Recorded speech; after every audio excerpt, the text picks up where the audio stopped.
एक सफल व्यक्ति वही है जो अपने ऊपर औरों के द्वारा फेंके गए ईंटों से प्रभावित न होकर उन सभी ईंटों को संग्रह करके उनसे एक मजबूत घर बना ले।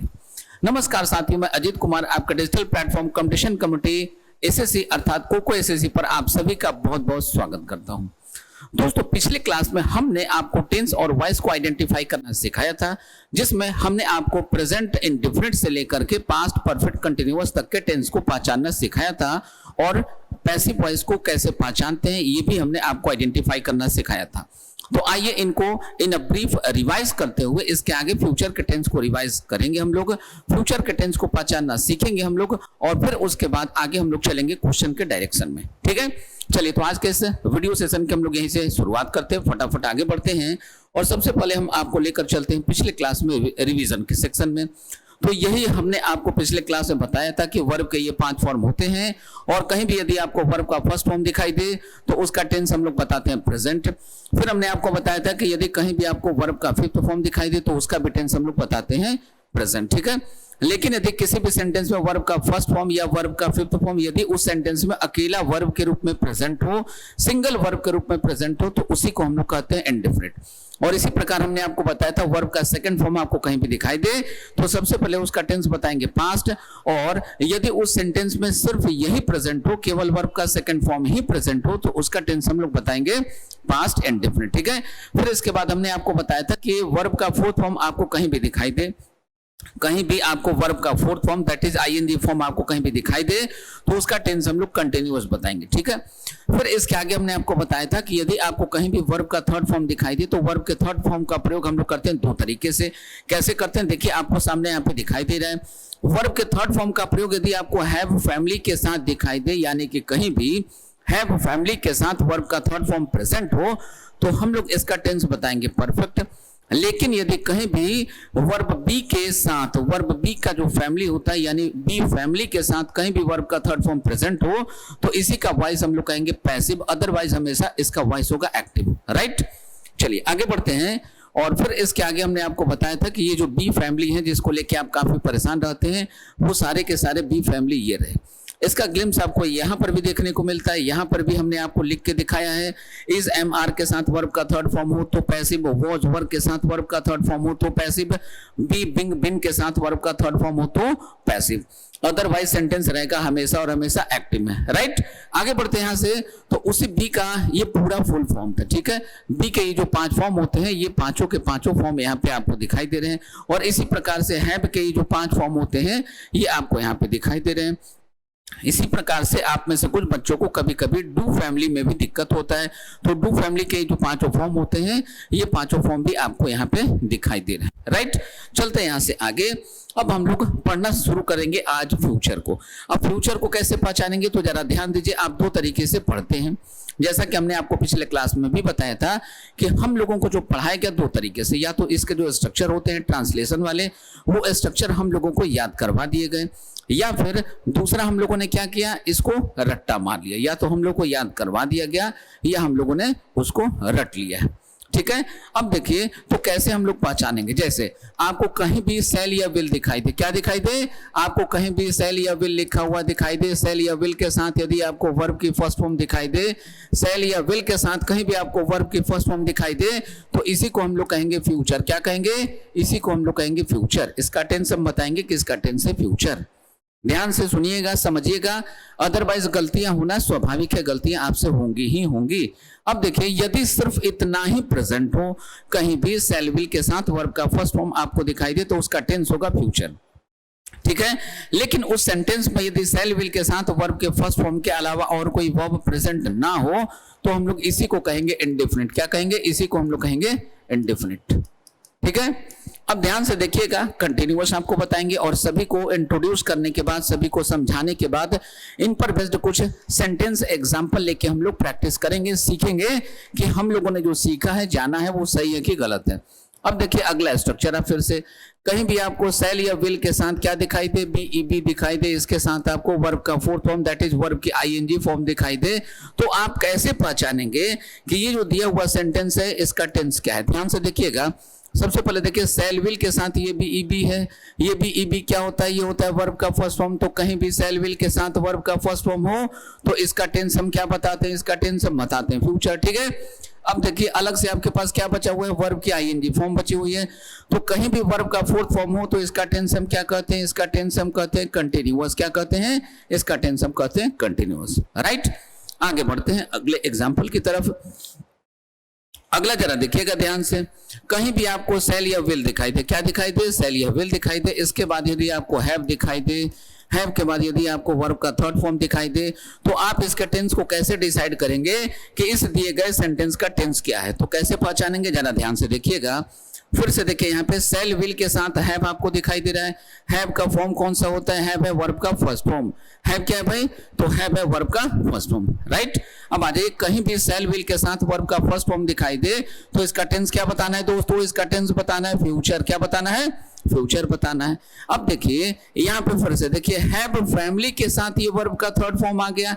हैव फैमिली के साथ क्या गया, वर्ब का थर्ड फॉर्म आ गया। तो कहीं भी हैव फैमिली के साथ वर्ब का थर्ड फॉर्म हो तो इसका टेंस हम बताते हैं परफेक्ट। क्या बताते हैं, परफेक्ट बताते हैं, ठीक है दोस्तों, बात समझ में आ रही है।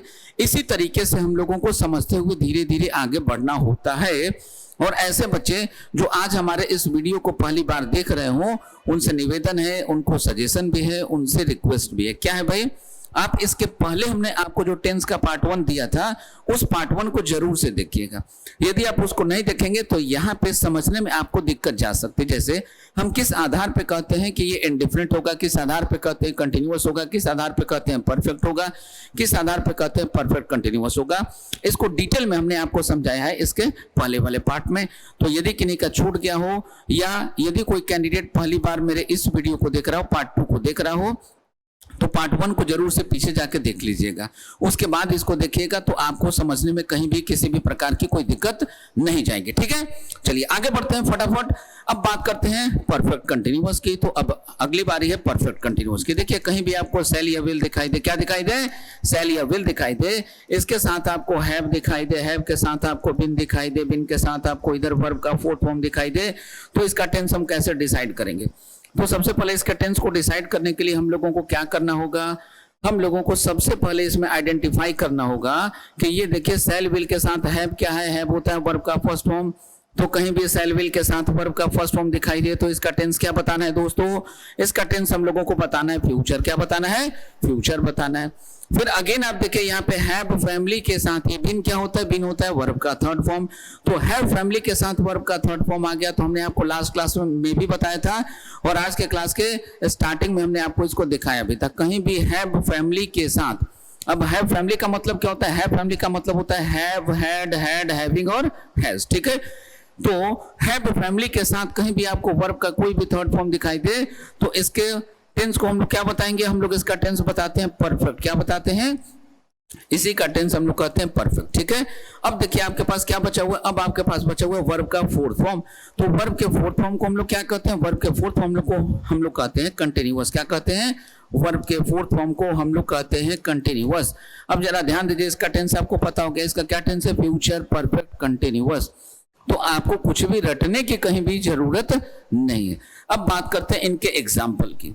तो शुरुआत करते हैं लास्ट क्लास के एक एग्जाम्पल से। एक ऐसा एग्जाम्पल लेते हैं जहां पे हम लोगों को अक्सर कंफ्यूजन रहता है। जैसे एक example she, had many friends, ठीक है भाई।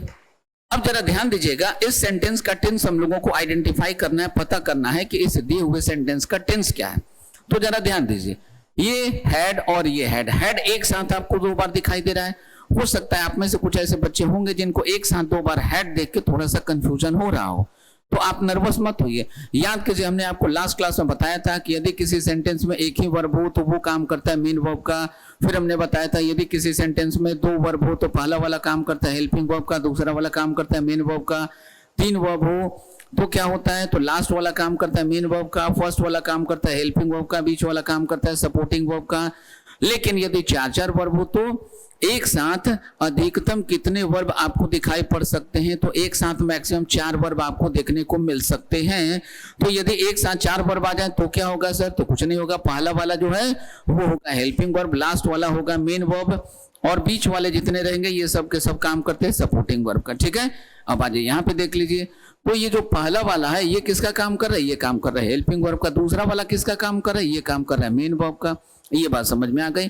अब याद कीजिए पिछले क्लास में हमने आपको ये भी बताया था कि बहुत सारे ऐसे वर्ब होते हैं जिनका सेकंड फॉर्म और थर्ड फॉर्म दोनों सेम होता है। बहुत सारे ऐसे वर्ब होते हैं जिनका सेकंड फॉर्म और थर्ड फॉर्म दोनों सेम होता है। आप कैसे पहचानेंगे कि दिए गए सेंटेंस में जो वर्ब है वो सेकंड फॉर्म का काम कर रहा है या थर्ड फॉर्म का काम कर रहा है? इसको पहचानने का तरीका हमने आपको लास्ट क्लास में बताया था। जहां कहीं भी ऐसा कंफ्यूजन हो आप इसके लेफ्ट साइड में जाइए, चेक कीजिए हेल्पिंग वर्ब प्रेजेंट है या नहीं। यदि यहाँ पे हेल्पिंग वर्ब प्रेजेंट है तो ये सेकंड फॉर्म का काम नहीं करता है, ये काम करता है थर्ड फॉर्म का। लेकिन यदि यहाँ पे हेल्पिंग वर्ब प्रेजेंट नहीं हो, यदि यहाँ पे कोई भी हेल्पिंग वर्ब प्रेजेंट ना हो तो ये थर्ड फॉर्म का काम नहीं करेगा, अब ये काम करेगा सेकंड फॉर्म का। राइट, अब आ जाइए, ये जो हेड है वो वर्ब का सेकंड फॉर्म भी होता है थर्ड फॉर्म भी होता है। बात करते हैं पहले वाले हेड की। इस हेड के इसके पहले देखिए कोई हेल्पिंग वर्ब है क्या? नहीं है, तो ये किसका काम कर रहा है? ये काम कर रहा है सेकंड फॉर्म का। इसके पहले देखिए, इसके पहले हेल्पिंग वर्ब है या नहीं है? तो है, तो ये काम कर रहा है थर्ड फॉर्म का। किसका काम कर रहा है? थर्ड फॉर्म का। अब सबसे पहले देखिए ये वर्ब का सेकंड फॉर्म है, तो वर्ब का सेकंड फॉर्म होने के कारण हम इसका टेंस बताएंगे पास्ट। ठीक है, अब जरा ध्यान दीजिएगा, ये हैव फैमिली है, क्या है? ये हैव फैमिली का है। हैव फैमिली के साथ यहाँ पे वर्ब का थर्ड फॉर्म दिखाई दे रहा है, हैव फैमिली के साथ वर्ब का थर्ड फॉर्म दिखाई दे रहा है। इस कारण से इसका टेंस हम बताएंगे कि इसका टेंस क्या है भाई? तो इसका टेंस है परफेक्ट। तो इस दिए गए सेंटेंस का टेंस क्या हो गया? इसका टेंस हो गया पास्ट परफेक्ट। राइट, आगे बढ़ते हैं, कुछ और एग्जांपल लेते हैं हम लोग फ्यूचर से रिलेटेड या परफेक्ट कंटिन्यूअस से रिलेटेड। जैसे she had been doing this work, she had been doing this work for a long time, अब आ जाइए, इसका टेंस हम लोगों को यदि बताना हो तो हम लोग कैसे तय करेंगे कि इस दिए हुए सेंटेंस का टेंस क्या है? फिर वही काम करना है, फॉर्म्स ऑफ वर्ब को यूज करना है। तो सबसे पहले हम लोगों को इसमें वर्ब को आइडेंटिफाई करना होगा, वर्ब कितने हैं। तो आपको यहाँ पे वर्ब की संख्या कितनी दिखाई दे रही है? 3। तो तीसरा वाला किसका काम करेगा? मेन वर्ब का, ये सपोर्टिंग वर्ब, ये हेल्पिंग वर्ब। राइट, अब आ जाइए, देखें ये जो हेड है सेकंड फॉर्म थर्ड फॉर्म दोनों का काम कर सकता है। तो कैसे पहचानेंगे? इस हेड के पहले आप चेक कीजिए कोई हेल्पिंग वर्ब है क्या? नहीं है, तो ये काम कर रहा है सेकंड फॉर्म का। ये बिन क्या होता है? ये होता है वर्ब का थर्ड फॉर्म। डूइंग कौन सा फॉर्म है? आईएनजी लगा हुआ है, तो ये है वर्ब का fourth form.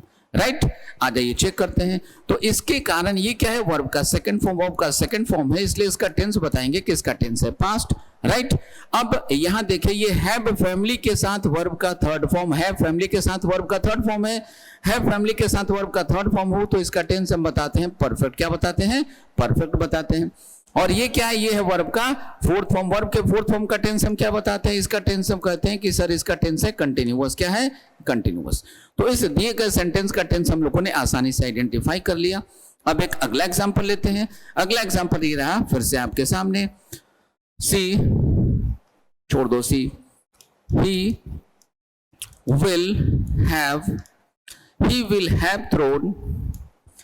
will have thrown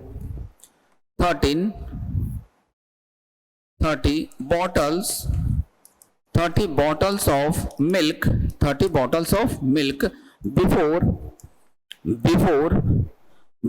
her arrival। आ जाइए, इस सेंटेंस का यदि टेंस हम लोगों को आइडेंटिफाई करना हो तो हम लोग कैसे आइडेंटिफाई करेंगे? दोस्तों, किसी भी दिए गए सेंटेंस का यदि टेंस या वॉइस आइडेंटिफाई करना हो तो हम आपको लास्ट क्लास से बताते आ रहे हैं क्या करना होता है। उस दिए गए सेंटेंस में जितने भी वर्ब्स हैं सारे के सारे वर्ब्स को आप आइडेंटिफाई करें और उसके ऊपर आप लिखें कि ये कौन सा वर्ब का फॉर्म है, अर्थात उस वर्ब का फॉर्म उसके ऊपर आप लिखिए। उसके बाद जैसा हमने आपको लास्ट क्लास में बताया था एज इट इज आप उसको यूज कीजिए, आपके सारे के सारे क्वेश्चन के आंसर मिल जाएंगे। जैसे यहाँ पे हम लोग शुरू करते हैं। यहाँ पे देखिए आपको क्या दिखाई दे रहा है? विल दिखाई दिया। तो आज ही के क्लास में हमने आपको सेल विल वाला बताया था, यानी फ्यूचर के सारे कॉन्सेप्ट आज ही हमने आपको बताए हैं। यहाँ देखिए सेल विल दिखाई दिया, इसके बाद हैव क्या है भाई? तो हैव है वर्ब का फर्स्ट फॉर्म। ये थ्रोन कौन सा फॉर्म है? ये है वर्ब का थर्ड फॉर्म। राइट, आ जाइए चेक करें। तो सबसे पहले हमने आपको क्या बताया था, शैल विल के साथ कहीं भी वर्ब का फर्स्ट फॉर्म दिखाई दे तो शैल विल के साथ यदि कहीं भी वर्ब का फर्स्ट फॉर्म दिखाई दे तो इसका टेंस अब कहेंगे कि इसका टेंस है फ्यूचर। क्या है, फ्यूचर है, राइट। अब देखिए यहाँ पे ये हैव फैमिली मिला, हैव फैमिली के साथ क्या है, वर्ब का थर्ड फॉर्म है। हैव फैमिली के साथ वर्ब का थर्ड फॉर्म आपको कहीं भी दिखाई दे तो इसका टेंस हम बताते हैं परफेक्ट। तो इसका टेंस क्या हो गया दोस्तों, इसका टेंस हो गया परफेक्ट। तो इस दिए गए सेंटेंस का टेंस क्या हो गया, फ्यूचर परफेक्ट हो गया, राइट। कुछ और एग्जांपल लेते हैं। अगला एग्जांपल ये रहा, he will be helping his friends। इसका टेंस आप फाइंड करने का प्रयास करें, तब तक हम एक और एग्जांपल लिखते हैं। he will arrive here on time।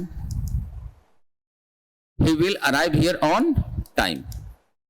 ठीक है, चलिए अब इन दोनों सेंटेंसेस के टेंस को हम लोग फाइंड करते हैं। देखिए कैसे हम लोग निकालेंगे कि इस दिए गए सेंटेंस का टेंस क्या है। सबसे पहले शुरुआत करते हैं ऊपर वाले क्वेश्चन से। ये विल एक वर्ब है, ये भी एक वर्ब है, हेल्पिंग एक वर्ब है।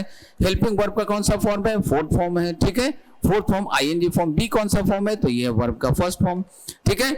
चलिए अब इसका टेंस हम लोग निकालना शुरू करें। ये देखिए शैल विल के साथ कहीं भी वर्ब का फर्स्ट फॉर्म दिखाई दे तो क्या कहना है, इसका टेंस बताना है कि इसका टेंस होता है फ्यूचर। तो इसके कारण हम लोग इसका टेंस बताएंगे फ्यूचर। क्या बताएंगे, इस कारण से हम लोग इसका टेंस कहेंगे कि इसका टेंस है फ्यूचर। नेक्स्ट, अब यहां देखिए यहां क्या बचा, यहां पे बचा आपको वर्ब का fourth form that is ING form. ING form को हम लोग क्या कहते हैं, तो इसको हम लोग कहते हैं कंटिन्यूअस। क्या कहते हैं, कंटिन्यूअस कहते हैं, राइट। आगे बढ़ते हैं यहां से। फिर देखिए अगले क्वेश्चन में ये एक वर्ब है, ये अराइव भी एक वर्ब है। अराइव कौन सा फॉर्म है, तो ये वर्ब का फर्स्ट फॉर्म। और कोई वर्ब है क्या इसमें, नहीं है, ठीक है। अब आ जाइए देखें, तो शैल विल के साथ कहीं भी आपको वर्ब का फर्स्ट फॉर्म दिखाई दे तो इस कारण से हम इसका टेंस कहते हैं कि सर इसका टेंस है फ्यूचर। लेकिन इस सेंटेंस में इनके अलावा और कोई भी दूसरा वर्ब प्रेजेंट नहीं है तो इस कारण से इसको हम लोग कहते हैं इंडिफरेंट। क्या कहते हैं, इस कारण से इसी को हम लोग कहते हैं इंडिफरेंट, राइट। तो इस तरीके से हम लोगों ने इन दोनों दिए गए सेंटेंसेस के टेंस को आइडेंटिफाई करना सीखा। अब बात करते हैं अगले क्वेश्चन की। एक और क्वेश्चन लेते हैं। She will have been working in this office by 2025 या हम यहाँ पे यूज कर सकते हैं फ्रॉम 2025, ठीक है। चलिए अब आ जाइए यहाँ पे देखिए हम लोग इसका टेंस कैसे हम लोग डिसाइड करेंगे, कैसे इसका टेंस हम लोग आइडेंटिफाई करेंगे। ये क्या है, एक वर्ब है। ये क्या है, ये भी एक वर्ब है, ये भी एक वर्ब है और ये भी एक वर्ब है। यहाँ पे टोटल नंबर ऑफ वर्ब्स कितने हो गए, 4 हो गए। अब यहाँ पे वर्ब की संख्या है 4, तो लास्ट वाला काम करेगा हमारा मेन वर्ब का, फर्स्ट वाला काम करेगा हमारा हेल्पिंग वर्ब का और ये बीच वाले दोनों काम करेंगे सपोर्टिंग वर्ब का, ठीक है। अब आ जाइए वर्ब के फॉर्म्स को लिख लिया जाए। हैव क्या होता है, तो हैव होता है हमारा वर्ब का फर्स्ट फॉर्म। बिन क्या होता है, बिन होता है हमारा वर्ब का थर्ड फॉर्म। वर्किंग क्या है, ये है वर्ब का फोर्थ फॉर्म, राइट। अब आ जाइए यहाँ पे देखें, ये देखिए ये शैल विल के साथ आपको वर्ब का फर्स्ट फॉर्म दिखाई दिया, तो कहीं भी शैल विल के साथ वर्ब का फर्स्ट फॉर्म दिखाई दे तो इसका टेंस क्या बताना है, इसका टेंस बताना है दोस्तों फ्यूचर। क्या बताना है, फ्यूचर बताना है, ठीक है। अब ये देखिए यहाँ पे हैव फैमिली के साथ वर्ब का थर्ड फॉर्म दिखाई दे रहा है। क्या दिखाई दे रहा है, हैव फैमिली के साथ वर्ब का third form.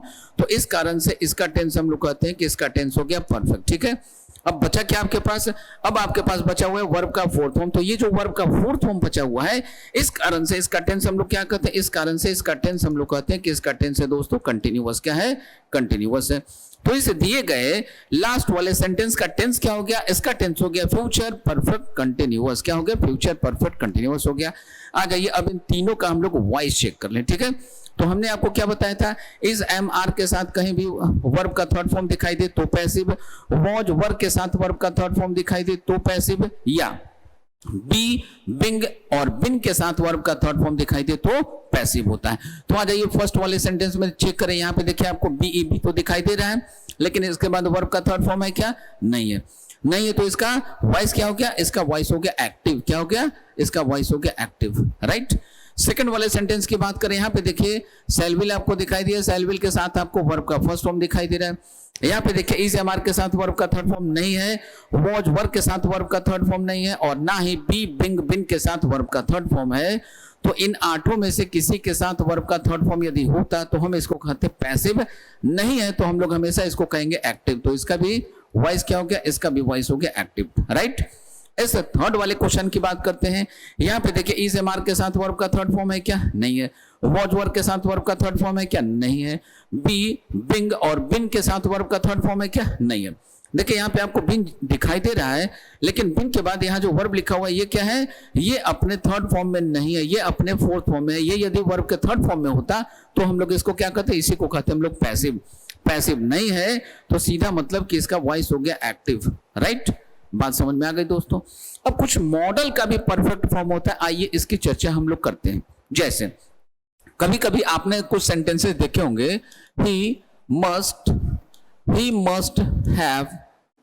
Have done this work, ऐसा सेंटेंस आपने देखा होगा, कहीं ना कहीं पढ़ा होगा, सुना होगा। अब इसमें देखिए ये मस्ट क्या है, मस्ट है आपका मॉडल ऑक्सिलरी वर्ब, ठीक है। शॉर्ट में हम लोग इसको मॉडल वर्ब कह के काम चला सकते हैं, ठीक है। तो can, could, may, might, shall, should, will, would, ये सब क्या होते हैं, ये सारे के सारे कहलाते हैं आपके मॉडल वर्ब, ठीक है। तो कोई भी मॉडल वर्ब हो, क्या हो, कोई भी मॉडल ऑक्सिलियरी वर्ब हो, अर्थात कोई भी मॉडल वर्ब हो, इसके साथ यदि कहीं भी आपको हैव दिखाई दे तो हैव के साथ हमेशा आता है वर्ब का थर्ड फॉर्म। क्या आता है, हैव के साथ हमेशा आता है वर्ब का थर्ड फॉर्म, ठीक है दोस्तों। अब देखिए तो ये मॉडल हो गया, मॉडल वर्ब के साथ हैव आ गया, हैव के साथ वर्ब का थर्ड फॉर्म आ गया। तो इस कारण से हम लोग इसको क्या कहते हैं, इस कारण से हम लोग इसको कहते हैं परफेक्ट। अब ये मॉडल है तो मॉडल रहेगा भाई, इसमें कहीं कोई चेंज होगा नहीं, तो इसी को हम लोग कहते हैं मॉडल का परफेक्ट फॉर्म। इसी प्रकार से आगे के क्लासेस में जब हम लोग पार्टिसिपल पढ़ेंगे तो वहां पे आपको पढ़ने को मिलता है, ये आपने सुना भी होगा बचपन से, प्रेजेंट पार्टिसिपल, पास्ट पार्टिसिपल। लेकिन पास्ट पार्टिसिपल तो होता है, क्या कभी परफेक्ट पार्टिसिपल होता है? हाँ होता है। परफेक्ट पार्टिसिपल कब होता है भाई, जब वहां पे भी हैव फैमिली के साथ कहीं भी वर्ब का थर्ड फॉर्म दिखाई दे और वो काम कर रहा होगा पार्टिसिपल का, तो उसी को हम लोग कहते हैं परफेक्ट पार्टिसिपल। क्या कहते हैं, उसी को हम लोग कहते हैं परफेक्ट पार्टिसिपल, राइट। चलिए आगे बढ़ते हैं। अब इन सभी चीजों को जानने समझने के बाद कुछ और एग्जाम्पल हम आपको दिखाने का, समझाने का प्रयास करें, क्योंकि इसका प्रयोग आपको टेंस में पढ़ना है। टेंस में कहां पे पढ़ना है, टेंस जब आपका एंड होता है तो वहां पे हम लोगों को एक कंडीशनल सेंटेंस पढ़ना होता है, और कंडीशनल सेंटेंस से क्वेश्चन आपके सभी एग्जाम्स में बार बार पूछे जाते हैं, अनेकों बार पूछे गए हैं, लगातार पूछे जा रहे हैं, अभी भी आगे भी पूछे ही जाएंगे। तो ये जो कंडीशनल सेंटेंस होता है उनमें भी इस परफेक्ट मॉडल का यूज होता है। जैसे हम कुछ एग्जाम्पल आपको दिखाना चाहते हैं, जैसे आप यहाँ पे देखिए, if she had called me, I would have helped her। अब इस सेंटेंस में जरा देखिए, फर्स्ट पार्ट में आपको कहीं कोई कंफ्यूजन होगा नहीं, लेकिन सेकंड पार्ट में आपको बहुत ही ज्यादा कंफ्यूजन है। कैसे कंफ्यूजन है, देखिए फर्स्ट पार्ट में ये क्या दिखाई दे रहा है, हैड क्या है, वर्ब का सेकंड फॉर्म, कॉल्ड क्या है, वर्ब का थर्ड फॉर्म। कैसे वर्ब का थर्ड फॉर्म, क्योंकि इसके पहले ये हेल्पिंग वर्ब है, यहाँ पे आपको वर्ब दो ही दिखाई दे रहे हैं इस पहले वाले सेंटेंस में। इस वाले सेंटेंस में आपको सिर्फ और सिर्फ दो वर्ब दिखाई दे रहे हैं। तो हमने आपको पहले से बता रखा है, यदि सेंटेंस में सिर्फ दो वर्ब हो तो पहला वाला काम करता है हेल्पिंग वर्ब का, दूसरा काम करता है मेन वर्ब का, राइट। चलिए तो ये है वर्ब का सेकंड फॉर्म। वर्ब का सेकंड फॉर्म के कारण इसका टेंस हम लोग कहते हैं कि इसका टेंस है पास्ट। अब ये देखिए, ये हैव फैमिली का मेंबर है, ये है फैमिली का मेंबर है। हैव फैमिली का मतलब, फिर से हम आपको बताते चले, हैव फैमिली का मेंबर, हैव फैमिली का मतलब क्या है, हैव फैमिली का मतलब होता है हैव, हैड, हैड, हैविंग और हैज, ठीक है दोस्तों। अब जरा यहाँ पे देखिए, तो हैव फैमिली के साथ ये वर्ब का थर्ड फॉर्म दिखाई दिया। हैव फैमिली के साथ कहीं भी वर्ब का थर्ड फॉर्म दिखाई देता है तो हम लोग इसका टेंस कहते हैं परफेक्ट। तो इस वाले सेंटेंस का टेंस तो हो गया पास्ट परफेक्ट।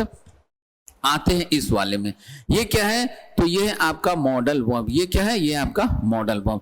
मॉडल वर्ब के बाद देखिए ये हैव, ये देखिए ये वर्ब का फर्स्ट फॉर्म, ये क्या है, ये हमारा वर्ब का थर्ड फॉर्म, ठीक है। अब ठीक से समझिएगा दोस्तों। अब देखिए ये मॉडल है तो मॉडल के कारण इसको हम लोग मॉडल ही कहेंगे, लेकिन यहाँ पे देखिए आपको क्या दिखाई दे रहा है, हैव प्लस वर्ब का थर्ड फॉर्म, यानी कि हैव फैमिली प्लस वर्ब का थर्ड फॉर्म यहाँ पे आपको प्रेजेंट दिखाई दे रहा है। तो कहीं भी हैव प्लस या हैव फैमिली प्लस वर्ब का थर्ड फॉर्म हो तो इसका टेंस हम क्या बताते हैं, इसका टेंस बताते हैं परफेक्ट। तो ये फिर से देखिए मॉडल का परफेक्ट फॉर्म आपको देखने को मिल रहा है यहाँ पे। राइट, बात समझ में आ रही है। और आपको एक बात याद रखना है, हमेशा और हमेशा के लिए कहीं भी डू हो, डज हो या डिड हो, डू हो, डज हो या डिड हो, इनके साथ हमेशा यूज करना है वर्ब का फर्स्ट फॉर्म। और इसी तरीके से कोई भी मॉडल ऑक्सिलरी वर्ब हो, कोई भी मॉडल ऑक्सिलरी वर्ब हो, किसी भी मॉडल ऑक्सिलरी वर्ब के बाद हमेशा और हमेशा क्या लिखा जाएगा, वर्ब का फर्स्ट फॉर्म लिखा जाएगा।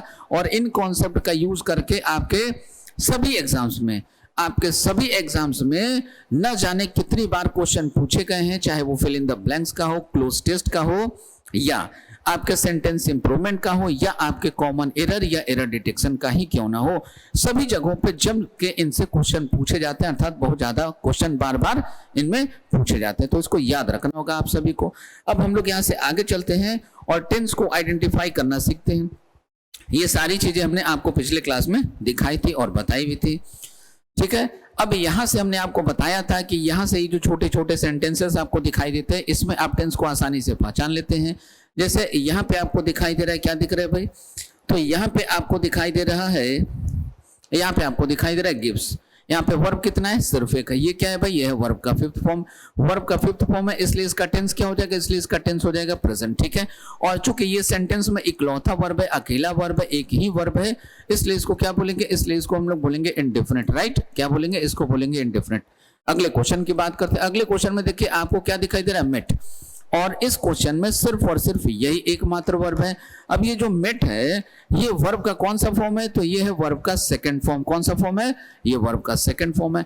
वर्ब का सेकंड फॉर्म है, इसलिए इसका टेंस हम क्या बताएंगे, वर्ब का इसका टेंस हम बताएंगे पास्ट। क्या बताएंगे, पास्ट बताएंगे। और चूंकि इस सेंटेंस में सिर्फ और सिर्फ एक ही वर्ब है, वर्ब का सेकंड फॉर्म ही है, इनके अलावा कोई और दूसरा वर्ब नहीं है, तो इसका टेंस हम क्या कहेंगे, इसका टेंस अब हम कहेंगे कि इसका टेंस है इंडेफिनिट, राइट। अगले क्वेश्चन में बात करते हैं। अगले क्वेश्चन में जरा ध्यान दीजिएगा, यहाँ पे आपको क्या दिखाई दे रहा है, शैल या विल। इसके साथ हेल्प क्या है, तो ये हमेशा वर्ब का फर्स्ट फॉर्म, ठीक है। अब शैल या विल के साथ वर्ब का फर्स्ट फॉर्म है, तो इसका टेंस हम क्या कहेंगे, इसका टेंस कहेंगे दोस्तों फ्यूचर। और चूंकि शैल विल के साथ सिर्फ और सिर्फ वर्ब का फर्स्ट फॉर्म है, इनके अलावा इस सेंटेंस में और कोई भी दूसरा वर्ब नहीं है, तो इसी का टेंस हम फिर से क्या बोलेंगे, इंडिफिनिट बोलेंगे। क्या बोलेंगे, इसका टेंस हम बताएंगे इंडिफिनिट, ठीक है। तो इसका टेंस क्या हो गया, फ्यूचर इंडिफिनिट। नेक्स्ट आगे चलते हैं। यहां देखिए आपको क्या दिखाई दिया, ये एक वर्ब दिखाई दिया, ये दूसरा वर्ब दिखाई दिया। अब आप में से कुछ बच्चे यहां भी कंफ्यूज होते हैं टू डू वाले फॉर्म में। तो टू डू यानी टू प्लस ये जो वर्ब का फर्स्ट फॉर्म होता है, इससे हमारा टेंस कभी भी गाइड नहीं होता है, तो इसको हम छोड़ देंगे। अब यहाँ पे देखिए ये इज है हमारी, ये आर क्या है, ये वर्ब का फर्स्ट फॉर्म। ये क्या है भाई, ये है वर्ब का फोर्थ फॉर्म, राइट। तो ये जो वर्ब का फर्स्ट फॉर्म है, ये आर जो है वर्ब का फर्स्ट फॉर्म है, इसके कारण हम इसका टेंस क्या कहेंगे, इसका टेंस हम कहेंगे कि प्रेजेंट है। अब देखिए यहाँ पे अब क्या बचा, दूसरा वर्ब बचा आपका आईएनजी फॉर्म, ठीक है, वर्ब का फोर्थ फॉर्म। तो वर्ब के फोर्थ फॉर्म का टेंस क्या बताते हैं, इसको हम लोग कहते हैं कंटिन्यूअस। क्या कहते हैं, कंटिन्यूअस कहते हैं। नेक्स्ट अगले सेंटेंस में देखते हैं, ये देखिए वॉज क्या है, ये है वर्ब का सेकंड फॉर्म। ये राइटिंग क्या है, ये है वर्ब का फोर्थ फॉर्म, आईएनजी फॉर्म, ठीक है। तो वर्ब के सेकंड फॉर्म के कारण इसका टेंस क्या कहते हैं, इसका टेंस हम लोग कहते हैं दोस्तों पास्ट। क्या कहते हैं, इसको कहते हैं पास्ट। और वर्ब के फोर्थ फॉर्म के कारण इसका टेंस क्या बताएंगे, इसका टेंस कहेंगे कंटिन्यूअस। क्या कहेंगे, कंटिन्यूअस कहेंगे। तो इसका जो पूरा का पूरा टेंस है, वो टेंस क्या हो गया, इसका पूरा का पूरा टेंस हो गया हमारा पास्ट इंडिफिनिट। क्या हो गया,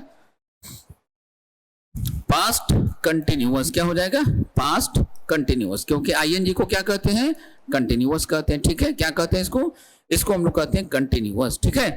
चलिए, तो इसका टेंस हो गया कंटिन्यूअस, पास्ट कंटिन्यूअस। नेक्स्ट अगले में चलते हैं। ये देखिए आपको शैल विल दिखाई दिया, शैल विल के साथ भी ईबी, ये क्या होता है, ये होता है वर्ब का फर्स्ट फॉर्म। ये वेटिंग क्या है, ये है वर्ब का फोर्थ फॉर्म, राइट। चलिए चेक करें इसको। तो ये देखिए शैल विल के साथ वर्ब का फर्स्ट फॉर्म है, शैल विल के साथ वर्ब का फर्स्ट फॉर्म, तो इसका टेंस हो गया फ्यूचर। अब देखिए यहाँ पे ये बचा क्या, ये बचा वर्ब के आईएनजी फॉर्म। वर्ब के आईएनजी फॉर्म बचे, तो इसका टेंस हम क्या बताएंगे, इसका टेंस हम कहेंगे कंटिन्यूअस। क्या कहेंगे, कंटिन्यूअस कहेंगे, ठीक है दोस्तों। तो इस तरीके से इस लास्ट वाले सेंटेंस का टेंस क्या हो गया, फ्यूचर कंटिन्यूअस, ठीक है। चलिए आगे बढ़ते हैं। और अब आगे कुछ और यहाँ पे आपको क्वेश्चन दिखाई दे रहे हैं, इनका वॉइस और टेंस दोनों आप सभी को बताना है। तो चलिए फटाफट हम लोग यहाँ पे शुरू करते हैं। यहाँ देखिए ये हैव क्या होता है, ये होता है वर्ब का फर्स्ट फॉर्म। ये रिटर्न क्या है, वर्ब का थर्ड फॉर्म, राइट। अब आ जाइए, हैव है वर्ब का फर्स्ट फॉर्म, वर्ब का फर्स्ट फॉर्म है, इसलिए इसका टेंस हम क्या कहेंगे, इसका टेंस कहेंगे प्रेजेंट। अब यहाँ देखिए ये रिटर्न आपको दिखाई दे रहा है, रिटर्न दिखाई दे रहा है। रिटर्न क्या है? ये वर्ब का थर्ड फॉर्म है। वर्ब के थर्ड फॉर्म के पहले क्या लिखा हुआ है? वर्ब का फर्स्ट फॉर्म लिखा हुआ है। तो यहाँ पे हमारा टेंस क्या होना चाहिए? इसको हम लोग कैसे चेक करेंगे? तो ये हैव फैमिली है, हैव फैमिली के साथ वर्ब का थर्ड फॉर्म अटैच है।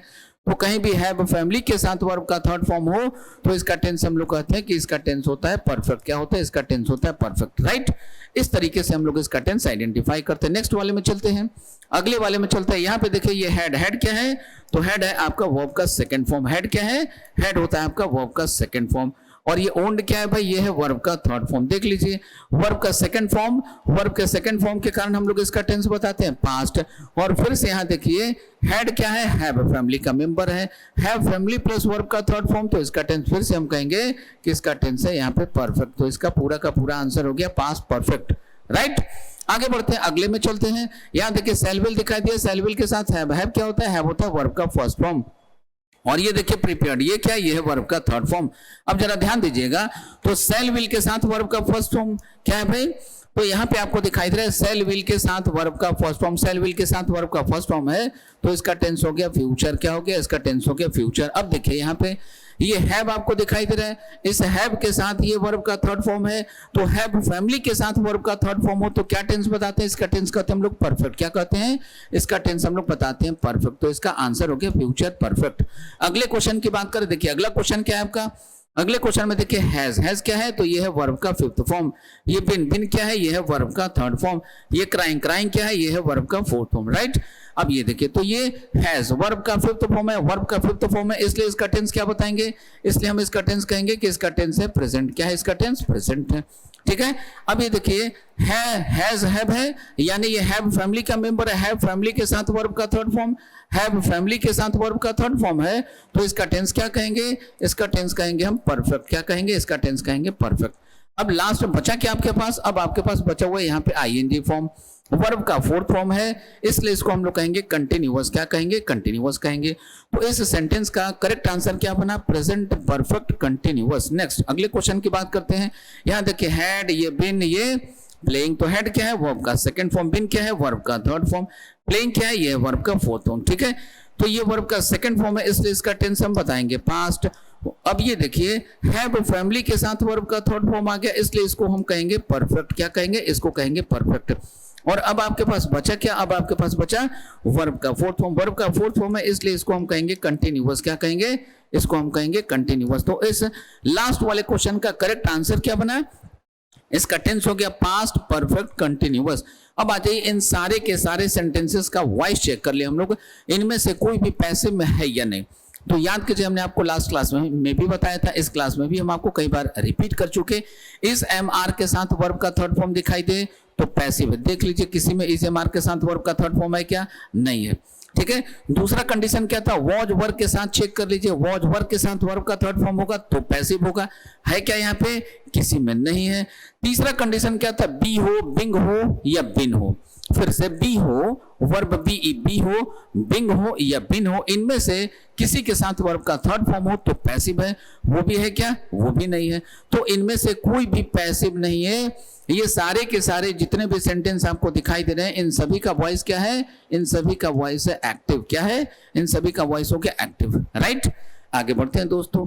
अब यहाँ पे देखिए आपको कुछ सेंटेंसेस दिखाई दे रहे हैं, इनकी यदि वॉइस की हम बात करें तो आप कैसे पहचानेंगे? फिर वही बात, इज एम आर के साथ चेक कीजिए, इज एम आर के साथ वर्ब का थर्ड फॉर्म है क्या? यहाँ पे देखिए तो इज एम आर के साथ वर्ब का थर्ड फॉर्म यहाँ आपको दिखाई दे रहा है, ठीक है। अब देखिए इज एम आर के साथ ये क्या है? ये है वर्ब का थर्ड फॉर्म। वर्ब का थर्ड फॉर्म आ गया तो ये हो गया पैसिव। तो ये हो गया आपका पैसिव, राइट। सेकंड हमने आपको बताया था कि क्या चेक करना है? वॉज वर्ब के साथ वर्ब का थर्ड फॉर्म होगा तो पैसिव होगा। चेक कर लीजिए, यहाँ देखिए ये वॉज वर्ब दिखाई दिया, वॉज वर्ब के साथ ये टेकन क्या? ये वर्ब का थर्ड फॉर्म। तो वॉज वर्ब के साथ वर्ब का थर्ड फॉर्म हो तो क्या होगा? तो फिर से ये होगा पैसिव। तो इसका भी वॉइस हो गया पैसिव, ठीक है। अगले में देखें, यहाँ पे देखिए बी आपको दिखाई दे रहा है। तो हमने आपको क्या बताया था? कहीं भी किसी भी सेंटेंस में बी हो, बिंग हो या बिन हो, उसके साथ वर्ब का थर्ड फॉर्म हो तो पैसिव। तो ये बी दिखाई दिया, बी के साथ ये क्या? ये है वर्ब का थर्ड फॉर्म। तो इसका भी वॉइस क्या हो गया? पैसिव हो गया। ऊपर वाले के वॉइस की बात करें, ये बी दिखाई दे रहा है, ये इनवाइटेड क्या? ये है वर्ब का थर्ड फॉर्म। तो इसका भी वॉइस क्या हो गया? पैसिव हो गया, राइट। अब हमने आपको पिछले क्लास में बताया था दोस्तों कि यदि किसी भी सेंटेंस में कहीं भी कोई भी सेंटेंस यदि पैसिव में हो तो उसका टेंस कैसे आइडेंटिफाई करते हैं? उसका टेंस आइडेंटिफाई करने के लिए उसका जो मेन वर्ब होता है सबसे पहले आप उसको कैंसिल कर दीजिए। तो आप इसको कैंसिल कीजिए, आप इस वर्ब के थर्ड फॉर्म को कैंसिल कीजिए, इस वर्ब के थर्ड फॉर्म को कैंसिल कीजिए। मान लीजिए कि ये वर्ब का थर्ड फॉर्म इस सेंटेंस में गिवन है ही नहीं। अब इसका टेंस हम कैसे आइडेंटिफाई करेंगे? अब यहाँ पे देखिए हमारे पास क्या बचा, सिर्फ ये दो बचा, ये तो कैंसिल हो गया, ठीक है, ये गायब हो गया, कैंसिल हो गया, भूल गए, मिटा दिए उसको। तो ये सेल विल के साथ बीईबी क्या है? वर्ब का फर्स्ट फॉर्म है। सेल विल के साथ बीईबी का फर्स्ट फॉर्म हो या सेल विल के साथ कहीं भी वर्ब का फर्स्ट फॉर्म हो तो इसका टेंस क्या बताना है? फ्यूचर। और चूंकि अब इसको, इस इनवाइटेड को काटने, पीटने, मिटाने, हटाने के बाद इस सेंटेंस में सिर्फ यही दोनों बचे, इसलिए इसको हम कहेंगे इंडिफरेंट। क्या कहेंगे? इसको हम कहेंगे इंडिफरेंट। तो पहले वाले का टेंस हो गया फ्यूचर इंडिफरेंट। सेकंड वाले को चेक कर लें भाई, यहां देखिए इज एमआर बचा, सिर्फ इज बचा। इज क्या है भाई? तो ये है वर्ब का फिफ्थ फॉर्म। क्या है? ये है वर्ब का फिफ्थ फॉर्म। अब दूसरा कोई वर्ब यहां दिखाई नहीं दे रहा है, क्योंकि एक ही वर्ब बचा, वो है वर्ब का फिफ्थ फॉर्म। वर्ब का फिफ्थ फॉर्म है इसलिए इसका टेंस हम कहते हैं प्रेजेंट। और चूंकि किसी भी सेंटेंस में वर्ब का फर्स्ट फॉर्म, वर्ब का सेकंड फॉर्म या वर्ब का फिफ्थ फॉर्म इकलौता वर्ब हो, सिंगल वर्ब हो, इनके अलावा कोई दूसरा वर्ब ना हो तो इसी को हम लोग कहते हैं इंडिफरेंट। क्या कहते हैं? इसी को हम लोग कहते हैं इंडिफरेंट। क्या कहते हैं? इसी को कहते हैं इंडिफरेंट, राइट। चलिए आगे चलते हैं, अगले क्वेश्चन की बात करते हैं। अगले क्वेश्चन में फिर से देखिए ये वर्ब हमने हटा दिया, काट दिया, पीट दिया, मिटा दिया, भूल गए इसको। अब हमारे पास बचा क्या? वॉज। वॉज क्या है? तो ये है आपका वर्ब का सेकंड फॉर्म। कौन सा फॉर्म है? ये है वर्ब का सेकंड फॉर्म दोस्तों। तो वर्ब के सेकंड फॉर्म को हम क्या करते हैं? इसको कहते हैं पास्ट। अब जरा ध्यान दीजिएगा, इस वॉज के अलावा अब इस सेंटेंस में कोई दूसरा वर्ब बचा क्या? नहीं बचा, क्योंकि इस टेकन को तो हमने पहले ही काट पीट दिया, हटा दिया, ठीक है, थर्ड फॉर्म चला गया। अब आपके पास सिर्फ एक ही वर्ब बचा, और वह वर्ब का सेकंड फॉर्म, तो उसको हम लोग कहेंगे इंडिफरेंट। क्या कहेंगे? इंडिफरेंट कहेंगे। नेक्स्ट अगले क्वेश्चन में चलते हैं। अब देखिए यहाँ पे क्या बचा? सेल विल के साथ बीईबी। बीईबी क्या है भाई? तो ये है वर्ब का फर्स्ट फॉर्म। तो कहीं भी किसी भी सेंटेंस में सेल विल के साथ यदि आपको वर्ब का फर्स्ट फॉर्म दिखाई दे तो इसका टेंस क्या बताना होता है? इसका टेंस आपको बताना होता है फ्यूचर, ठीक है। और चूंकि इसके साथ बीईबी है जो वर्ब का फर्स्ट फॉर्म है, सेल विल के साथ वर्ब के फर्स्ट फॉर्म के अलावा इस सेंटेंस में और कोई वर्ब ना हो तो इसी को हम लोग क्या कहते हैं? इसी को हम लोग कहते हैं इंडिफरेंट। क्या कहते हैं? इसी को कहते हैं हम लोग इंडिफरेंट, राइट। तो यहां तक में हम लोगों ने दिए गए सेंटेंस के वॉइस और टेंस को आइडेंटिफाई करना सीखा। अब हम लोग यहां से आगे बढ़ते हैं और चलते हैं कुछ क्वेश्चन की तरफ। यहाँ पे कुछ प्रैक्टिस के लिए क्वेश्चन है, तो इसको क्या करना है? इसको आपको कमेंट बॉक्स में रिप्लाई करना है कि पहले वाले का टेंस और वॉइस क्या है, दूसरे वाले का क्या है, एंड सो ऑन। तो इसमें यहाँ पे जितने भी क्वेश्चन है इन सभी का आंसर आपको करना था। अब यहां से हम लोग पढ़ना शुरू करेंगे टेंस। टेंस का वो कॉन्सेप्ट हम लोग पढ़ना शुरू करेंगे जो आपको ग्रामर के बुक में मिलते हैं, जिनके आधार पे आपके एग्जाम में क्वेश्चन पूछे जाते हैं। तो आप कैसे क्वेश्चन को सॉल्व करेंगे, इसकी बात हम लोग यहाँ से सीखना शुरू करेंगे। अब चूंकि आप बचपन से जानते हैं कि टेंस कितने टाइप के होते हैं, तो कोई भी जो टेंस है वो तीन ही टाइप का हो सकता है। पहला प्रेजेंट, दूसरा पास्ट और तीसरा फ्यूचर। ये तीन ही टेंस हो सकते हैं, चौथा कोई टेंस आज तक बना नहीं है।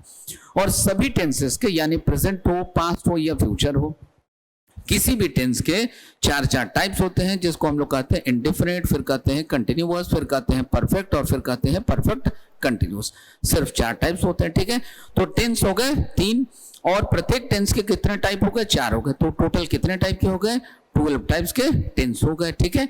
अब ये 12 टाइप्स के जो टेंस हैं इसको हम लोगों को पढ़ना है, और इनमें सबसे ज्यादा क्वेश्चन कहाँ से आते हैं? तो प्रेजेंट से आते हैं, पास्ट इंडिफरेंट से आते हैं, फ्यूचर इंडिफरेंट से आते हैं, फिर कंडीशनल सेंटेंसेस से जम के क्वेश्चन आपके सभी एग्जाम्स में पूछे जाते हैं। तो इन सबों को हम लोग पढ़ना शुरू करेंगे। सबसे पहले यहाँ पे हम आपको दिखाते चले सबका स्ट्रक्चर क्या होता है। तो ये प्रेजेंट के 4 टाइप्स हो गए। चारों टाइप्स के कॉमन जो स्ट्रक्चर है, इनका जो बेसिक स्ट्रक्चर है वो आपको यहाँ पे दिखाई दे रहा है। अब इन चारों का एग्जाम्पल भी होना चाहिए, तो इन चारों स्ट्रक्चर्स पे बेस्ड यहाँ आपको सामने एग्जाम्पल दिखाई दे रहे हैं, ठीक है। अब यहाँ से आगे बढ़ते हैं हम लोग। अब यहाँ से हम लोग पढ़ना शुरू करेंगे प्रेजेंट इंडिफरेंट को डिटेल में। तो प्रेजेंट इंडिफरेंट के टेंस की यदि हम लोग बात करें तो इस टेंस के या किसी भी टेंस का जो टाइप होता है, जितने भी टाइप्स होते हैं, तो टोटल कितने हो गए थे? 12, ठीक है। अब प्रत्येक 12 में से प्रत्येक के 6 स्ट्रक्चर्स होते हैं। अब ये 6 स्ट्रक्चर्स कौन कौन से होते हैं भाई? तो इसका यूज हम लोग करते हैं कब? जब सेंटेंस कैसा हो? सेंटेंस आपका पॉजिटिव हो। यदि सेंटेंस नेगेटिव हो तो इस स्ट्रक्चर का यूज करते हैं। यदि सेंटेंस आपका इंटरोगेटिव हो बट पॉजिटिव हो तो इसका यूज करते हैं, ठीक है। यदि सेंटेंस आपका इंट्रोगेटिव हो बट नेगेटिव हो तो इसका यूज करते हैं। सेंटेंस यदि आपका WH इंट्रोगेटिव हो बट पॉजिटिव हो तो इस स्ट्रक्चर का यूज करते हैं। सेंटेंस यदि आपका WH इंट्रोगेटिव बट नेगेटिव हो तो इस लास्ट वन का यूज करते हैं, ठीक है। अब ये जो आपको 6 स्ट्रक्चर यहाँ पे आपको दिखाई दे रहे हैं, इनको आपको याद रखने की अलग से जरूरत भी नहीं होती, क्योंकि इन सभी को हमने आपको पहले से बता रखा है। अब आप में से कुछ बच्चों के मन में एक डाउट हो सकता है। क्या डाउट हो सकता है? सर आपने डू डज डिड वाला तो बताया ही नहीं, आइए इसको भी हम बताते चले। देखिए कहीं भी आपको डू या डज दिखाई दे, डू डज के साथ कहीं भी वर्ब का फर्स्ट फॉर्म आएगा। क्या आएगा? तो डू डज के साथ हमेशा और हमेशा आता है वर्ब का फर्स्ट फॉर्म। कैसे टेंस को डिसाइड करेंगे जरा ध्यान दीजिएगा। तो यहाँ पे डू डज क्या होता है भाई? डू क्या होता है? ये होता है वर्ब का फर्स्ट फॉर्म। डज क्या होता है? ये होता है वर्ब का फिफ्थ फॉर्म। तो कहीं भी डू डज के साथ आपको वर्ब का फर्स्ट फॉर्म दिखाई दे, उसमें नॉट लगा हो अथवा नहीं लगा हो, ठीक है, उसमें WH इंट्रोगेटिव वर्ड हो या नहीं हो, इससे हमें कोई मतलब नहीं है, क्योंकि हमने आपको पहले से क्या बता रखा है, टेंस को और वॉइस को आइडेंटिफाई करने के लिए आपको किसको पहचानना होता है? आपको सिर्फ और सिर्फ वर्ब से मतलब होता है। तो दिए गए किसी भी सेंटेंस में आप उसका सिर्फ और सिर्फ वर्ब को आइडेंटिफाई कर लीजिए और देख लीजिए वर्ब के आधार पे कि ये वर्ब के कौन कौन से फॉर्म है। तो डू डज के साथ कहीं भी आपको वर्ब का फर्स्ट फॉर्म दिखाई दे तो ये देखिए डू डज, इन दोनों के कारण इसका टेंस क्या बताते हैं? इन दोनों के कारण इसका टेंस हम बताते हैं प्रेजेंट, ठीक है। और चूंकि नेगेटिव और इंट्रोगेटिव में इसका यूज होता है तो नेगेटिव इंट्रोगेटिव में सेंटेंस रहेगा, तो इस फॉर्मेट को हम लोग कहेंगे इंडिफरेंट। क्या कहेंगे? इसको हम लोग कह देंगे इंडिफरेंट, राइट। इसको क्या कहेंगे? इसको भी हम लोग कहेंगे इंडिफरेंट। और इसी प्रकार से यदि आपको कहीं भी डिड दिखाई दे तो डिड के साथ भी क्या आएगा? वर्ब का फर्स्ट फॉर्म आएगा, ठीक है। तो डिड क्या होता है भाई? ये होता है वर्ब का सेकंड फॉर्म, वर्ब का सेकंड फॉर्म है, इसलिए इसको हम लोग कहते हैं पास्ट, ठीक है। अब चूंकि सिर्फ इतना ही प्रेजेंट हो तो इसको फिर से हम लोग कह देंगे इंडिफरेंट का। क्या कहेंगे? इसको हम लोग कह देंगे इंडिफरेंट, क्योंकि इनका यूज हम लोग कब करते हैं? इनका यूज हम लोग करते हैं कहाँ पे? इंट्रोगेटिव और नेगेटिव में, ठीक है। WH इंट्रोगेटिव वर्ड लगा हो या नहीं लगा हो इससे हमें कोई मतलब नहीं है, हमें सिर्फ वर्ब से मतलब है, ठीक है। तो सेंटेंस में इनके अलावा कोई और वर्ब प्रेजेंट ना हो तो इसी को हम लोग कहेंगे इंडिफरेंट। क्या कहेंगे? इनके अलावा भी कोई और वर्ब प्रेजेंट ना हो तो इन्हीं को हम लोग कहेंगे इंडिफरेंट, राइट। आगे बढ़ते हैं। अब इन सब का एग्जाम्पल होना चाहिए। आ जाइए यहाँ पे देखिए ये क्या है भाई? सिंग। सिर्फ एक वर्ब है, सिर्फ एक वर्ब है, तो ये मेन वर्ब है। ये वर्ब का कौन सा फॉर्म है? फिफ्थ फॉर्म है। और इसी तरीके से देखिए वो जो 6 स्ट्रक्चर आपको दिखाई दे रहे थे प्रेजेंट इंडिफरेंट के, अभी आपने जो 6 स्ट्रक्चर्स को देखा उन 6 के 6 स्ट्रक्चर्स पर बेस्ड ये सारे के सारे आपके कुछ एग्जाम्पल है। जैसे सी सिंग्स अ सॉन्ग, ठीक है, तो वो क्या करती है भाई? वो गाना गाती है। अगला एग्जाम्पल आपका क्या है? अगला एग्जाम्पल देखिए, सेंटेंस नेगेटिव हो गया, जैसे नेगेटिव हो गया या इंट्रोगेटिव हो जाएगा, सेंटेंस में लग जाएगा डू डज। अब ये देखिए ये ही क्या है भाई? सिंगुलर है, सिंगुलर है इसलिए डज का यूज करेंगे, राइट। अब यहाँ देखिए ये आपको डज दिखाई दे रहा है, डज के साथ क्या दिखाई दे रहा है? ये दिखाई दे रहा है आपको वर्ब का फर्स्ट फॉर्म, तो ये भी हो गया प्रेजेंट इंडिफरेंट। यहाँ पे देखिए ये इंट्रोगेटिव हो गया, ये देखिए इंट्रोगेटिव हो गया, इसके साथ क्या है? तो इसके साथ ये है आपका वर्ब का फर्स्ट फॉर्म, तो डू डज के साथ वर्ब का फर्स्ट फॉर्म आ गया, ये भी हो गया प्रेजेंट इंडिफरेंट। यहाँ पे देखिए फिर से डू डज आ गया, डू डज के साथ ये क्या है? तो ये है आपका वर्ब का फर्स्ट फॉर्म, ये सेंटेंस फिर से हो गया प्रेजेंट इंडिफरेंट में, राइट। यहाँ पे देखिए ये फिर से डू डज आ गया, डू डज के साथ ये क्या है? ये वर्ब का फर्स्ट फॉर्म, ये भी हो गया प्रेजेंट इंडिफरेंट। ये देखिए डू डज हो गया, डू डज के साथ ये क्या है? तो ये है आपका वर्ब का फर्स्ट फॉर्म, फिर से ये क्या हो गया? प्रेजेंट इंडिफरेंट हो गया, राइट। तो यहां तक में हम लोगों ने प्रेजेंट इंडिफरेंट के स्ट्रक्चर को पहचानना सीखा और उन स्ट्रक्चर पर बेस्ड कुछ एग्जाम्पल को लिया। हालांकि आपको इन स्ट्रक्चर को और इन एग्जाम्पल को रटने की, याद करने की कहीं कोई जरूरत नहीं है, क्योंकि आपने पहले से ही टेंस और वॉइस को आइडेंटिफाई करना भली भांति सीख लिया, राइट। आगे बढ़ते हैं। अब यहां से चलते हैं हम लोग प्रेजेंट एंड डिफरेंट के कुछ ग्रामेटिकल पॉइंट्स को, कुछ ग्रामेटिकल कॉन्सेप्ट्स को यहाँ पे सीखने का प्रयास करेंगे। तो देखिए सबसे पहले प्रेजेंट एंड डिफरेंट में आप किसी भी बुक को फॉलो करते हैं, किसी भी टीचर को फॉलो करते हैं, किसी भी सोर्स को फॉलो करते हैं, तो वहां पे आपको पढ़ने को मिलता है सबसे पहले प्रेजेंट एंड डिफरेंट का यूज कहाँ करते हैं? तो प्रेजेंट एंड डिफरेंट का यूज हम लोग करते हैं यूनिवर्सल ट्रूथ को बताने के लिए। किसको एक्सप्रेस करने के लिए? यूनिवर्सल ट्रूथ को बताने के लिए। किसको बताने के लिए? यूनिवर्सल ट्रूथ को बताने के लिए हम लोग यूज करते हैं प्रेजेंट एंड डिफरेंट का। अब यूनिवर्सल ट्रूथ क्या है? तो यूनिवर्सल ट्रूथ हम लोग उसी को कहते हैं जो कभी चेंज नहीं करता। जैसे बचपन से हम लोगों को पढ़ाया गया the sun rises in the east, the sun rises, rises in the east, rises in the east। ठीक है, बात समझ में आई। The sun rises in the east, the sun rises in the east. तो ये हो गया प्रेजेंट इंडिफरेंट में यूनिवर्सल ट्रुथ का एग्जांपल। फिर दूसरी बात आपको बताई जाती है। दूसरी बात क्या बताई जाती है, यदि किसी भी सेंटेंस में आप देखिएगा, इससे भी जम के क्वेश्चन आपके एग्जाम में देखने को मिलते हैं। किसी भी सेंटेंस में व्हेन लिखा हो या व्हेनेवर लिखा हो, व्हेन लिखा हो या व्हेनेवर लिखा हो, तो इसको भी रखा जाता है प्रेजेंट इंडिफरेंट में, लेकिन इसका अपना क्राइटेरिया है। क्या क्राइटेरिया, इसको थोड़ी देर बाद हम आपको एक्सप्लेन करते हैं। इसको समझने के पहले कुछ और चीजों को आपको समझना होगा। जैसे हम लोग प्रेजेंट इंडिफरेंट का यूज करते हैं नेचर को बताने के लिए। किसको बताने के लिए, नेचर को बताने के लिए, या प्रेजेंट के हैबिट को बताने के लिए। देखिए, हैबिट को बताने के लिए दो टेंस का यूज किया जाता है। किसी भी हैबिट को बताने के लिए दो टेंस का यूज किया जाता है। यदि हैबिट प्रेजेंट टाइम में है, अभी है, किसी भी व्यक्ति या वस्तु का यदि कोई भी हैबिट है, तो उसके प्रेजेंट के हैबिट को एक्सप्रेस करने के लिए हम लोग यूज करते हैं प्रेजेंट इंडिफरेंट। लेकिन यदि कोई भी हैबिट किसी भी व्यक्ति या वस्तु का था, पहले था, अब नहीं है, ठीक है, पहले किसी व्यक्ति के पास कोई आदत था, उस व्यक्ति की कोई आदत थी, लेकिन वो आदत अब नहीं है, अब नहीं है, अब उसका कोई आदत नहीं है, ठीक है। या जिस किसी भी हैबिट की आप चर्चा करते हैं, जैसे मान लीजिए किसी को स्मोकिंग का हैबिट था और वो इंसान पहले स्मोकिंग किया करता था, पहले करता था, अब नहीं करता, अब उसने छोड़ दिया है, तो ये कैसा हैबिट हो गया, ये पास्ट का हैबिट हो गया। तो पास्ट के हैबिट को बताने के लिए हम लोग यूज करते हैं पास्ट इंडिफरेंट, जिसकी चर्चा हम फिर से अलग से आपके साथ करेंगे पास्ट इंडिफरेंट में, ठीक है। अभी हम लोग बात कर रहे हैं प्रेजेंट इंडिफरेंट। तो प्रेजेंट इंडिफरेंट में हम लोग ऐसे हैबिट को एक्सप्रेस करते हैं जो प्रेजेंट टाइम में हो, जो अभी भी उसके अंदर है। जैसे मान लीजिए किसी व्यक्ति के पास कोई आदत थी, किसी व्यक्ति का 4 साल पहले भी स्मोकिंग करने का हैबिट था, अभी भी उसके अंदर स्मोकिंग की हैबिट है, तो ऐसे हैबिट को बताने के लिए हम लोग यूज करेंगे प्रेजेंट इंडिफरेंट। बात समझ में आई। लेकिन पहले कोई हैबिट थी, अब वो हैबिट नहीं है, तो ऐसे हैबिट को बताने के लिए हम लोग यूज करते हैं पास्ट इंडिफरेंट, राइट। चलिए आगे बढ़े। तो प्रेजेंट के हैबिट को बताने के लिए हम लोग यूज करते हैं प्रेजेंट इंडिफरेंट। प्रेजेंट के नेचर को बताने के लिए हम लोग यूज करते हैं प्रेजेंट इंडिफरेंट। जैसे अब प्रेजेंट के हैबिट की बात कर ले, जैसे ही takes tea in the early morning, in the early morning, एकदम अर्ली मॉर्निंग में उसको चाय पीने की आदत है। He takes tea in the early morning। चलिए फिर से लिखते हैं, He takes tea in the early morning, in the early morning। तो अर्ली मॉर्निंग में यदि किसी को चाय पीने की आदत है, इस सेंटेंस का मतलब है कि अभी भी जिस व्यक्ति की यहाँ पर चर्चा हो रही है, इस व्यक्ति को अभी भी प्रेजेंट टाइम में अर्ली मॉर्निंग में चाय पीने की हैबिट है, आदत है, राइट। लेकिन पहले यदि होती, अब नहीं है, तो इसी को हम लोग लिखते पास्ट इंडिफरेंट में। अभी जो नेचर है, नेचर की बात कर लें। जैसे देखिए, हम सभी लोग जानते हैं कि हमारी आपकी किसी की माँ हो, कोई जानवर ही क्यों ना हो, कोई मदर हो, चाहे वो पशु हो या व्यक्ति हो, ठीक है। तो यदि वो ह्यूमन हो, एनिमल हो, कोई भी मदर हो, मदर को अपने बच्चे से लगाव होता ही होता है। माँ अपने बच्चे को प्यार करती ही करती है। ये क्या है भाई, ये दुनिया के सभी माँ का नेचर है, ये आदत है, ठीक है।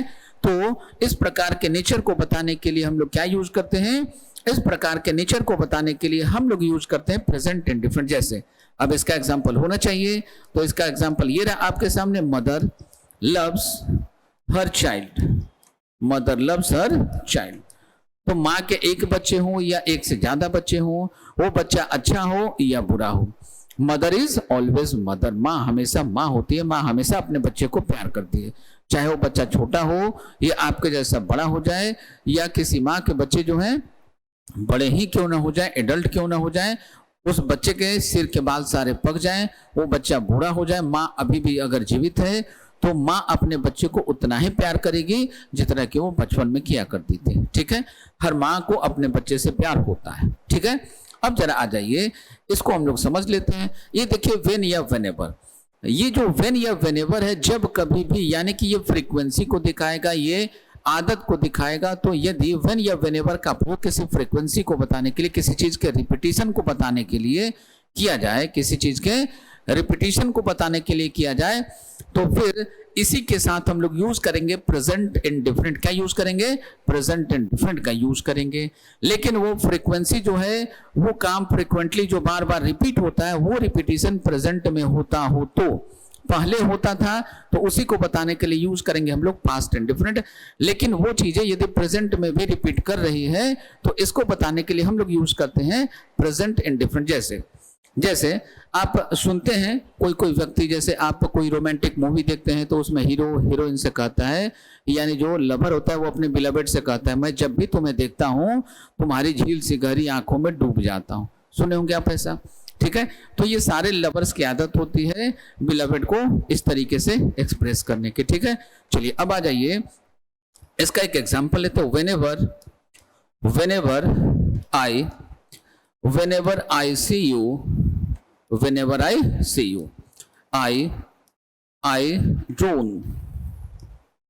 I drawn into your deep eyes। मैं जब भी तुम्हें देखता हूं तुम्हारी गहरी आंखों में डूब जाता हूं। बात समझ में? यानी जब भी ये जो व्यक्ति है, आई जो है, ये जब भी कभी अपने बिलवेड को देखता है, आई जब भी कभी यू को देखता है, तब इसके साथ ऐसी घटना होती है। ये क्या बता रहा है? उस इंसान के नेचर को, हैबिट को बता रहा है, प्रेजेंट के नेचर या हैबिट को बता रहा है, ठीक है। बात समझ में आई? अब चलते हैं यहां से आगे, कुछ और चीजों को हम लोग सीखने का प्रयास करते हैं। देखिए अगली चीजें क्या है, तो अगली चीजें क्या है, आइए इसको समझते हैं। अगला पॉइंट ये है कि यदि किसी भी सेंटेंस में एवरी लगा हो, एवरीडे लगा हो, किसी भी सेंटेंस में एवरीडे लगा हो, डेली लगा हो, यूजुअली लगा हो, ठीक है, रेगुलरली लगा हो, हैबिचुअली लगा हो, ठीक है, इस तरीके से हैबिचुअली हो, रेगुलरली हो, डेली हो, एवरीडे हो, सेल्डम हो, ठीक है, या एवर हो, एवर लिखा हुआ हो, ऑलवेज हो, इस तरीके के और भी ढेर सारे वर्ड्स होते हैं। ये बताते क्या है इसको अब ठीक से समझिए, ठीक है।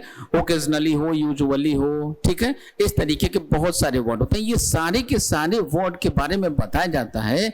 ये आप किसी भी ग्रामर के बुक को या ग्रामर के सोर्स को यूज करेंगे तो वहां पे आपको समझाया जाता है, बताया जाता है। ये लाइन आपको मिलता है कि यदि किसी सेंटेंस में इस तरीके के वर्ड्स लिखे हुए हो तो वो सेंटेंस लिखा जाएगा प्रेजेंट इंडिफरेंट में। क्यों लिखा जाएगा प्रेजेंट इंडिफरेंट में? आइए ये हम आपको सिखाते हैं। देखिए एवरीडे मतलब क्या हो गया? डेली। अब जैसे आप चाय पीते हैं, डेली पीते हैं, कोई मॉर्निंग वॉक पे जाता है, कोई जिम जाता है, डेली जाता है, एवरीडे जाता है, रेगुलरली जाता है, ठीक है। मतलब क्या है कि ये उसके प्रेजेंट के हैबिट को दिखा रहा है। और यही देखिए सारे के सारे वर्ड्स इसी को एक्सप्रेस कर रहे हैं। रेगुलरली माने नियमित रूप से, जैसे आप अपने क्लास में आते हैं नियमित रूप से, आप मेरे वीडियो को देखते हैं तो नियमित रूप से देखते हैं, ठीक है। यूजुअली अक्सर, अक्सर मतलब जैसे कोई अक्सर झूठ बोलता है मतलब वो सच नहीं बोलता, हमेशा वही काम करता है। तो इन सभी का मीनिंग देखिए ऑलमोस्ट सेम है। ये सब के सब एक दूसरे के सिनोनिम्स है। हैबिचुअली यानी किसी की आदत है। अब जैसे किसी की आदत है, जैसे आप में से बहुत सारे बच्चों की आदत होती है रात में क्या करते हैं भाई, तो मोबाइल हम लोग यूज करते हैं। ये मोबाइल पे, सोशल मीडिया पे हम लोग बहुत ज्यादा टाइम देते हैं, ठीक है। तो बहुत सारा आपका टाइम किल होता है। अब हम में से ज्यादातर लोग जिनके पास मोबाइल है, जिनके पास बहुत सारा वर्क नहीं है, बहुत सारा वर्क होने के बावजूद हम लोग क्या करते हैं, हमारी आपकी एक आदत हो जाती है, एक हैबिट डेवलप कर जाता है। क्या हैबिट डेवलप करता है? आप क्या काम करते हैं तो अक्सर अपना ज्यादातर समय सोशल मीडिया पे देते हैं, जिसके कारण आपका परफॉर्मेंस इंप्रूव नहीं करता। इनसे दूरी बनाइए, ठीक है। फिर भी ये क्या है भाई, सोशल मीडिया को यूज करना रात भर, ये क्या है? आपका हैबिट है। आप में से कुछ लोग ऐसे भी होते हैं जो रात भर मोबाइल पर बिजी रहते हैं, ठीक है। बात समझ में आ रही है? तो ये सारा क्या है? आदत है। सेल्डम, कभी कभी, मतलब जब हमको याद आता है तो आपको फोन मिला लेते हैं। ऐसा कब होता है?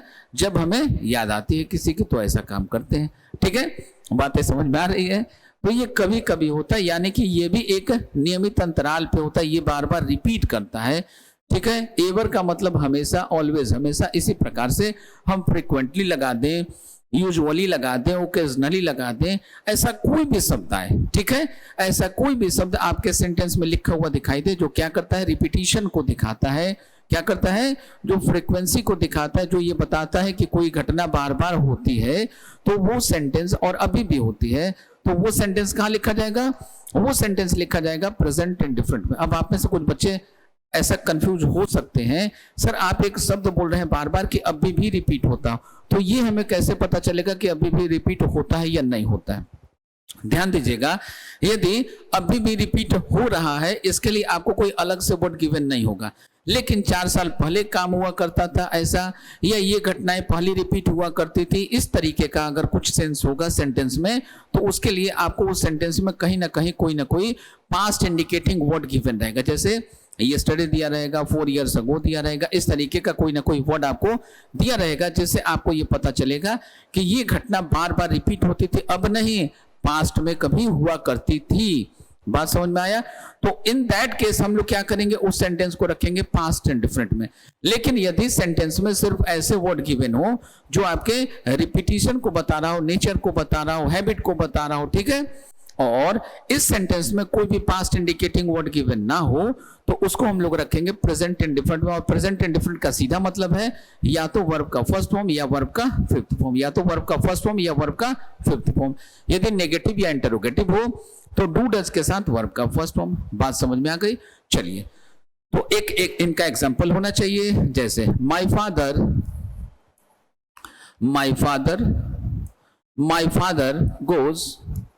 goes on morning walk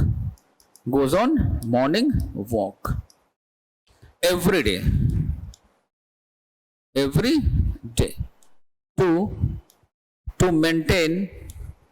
to maintain his health।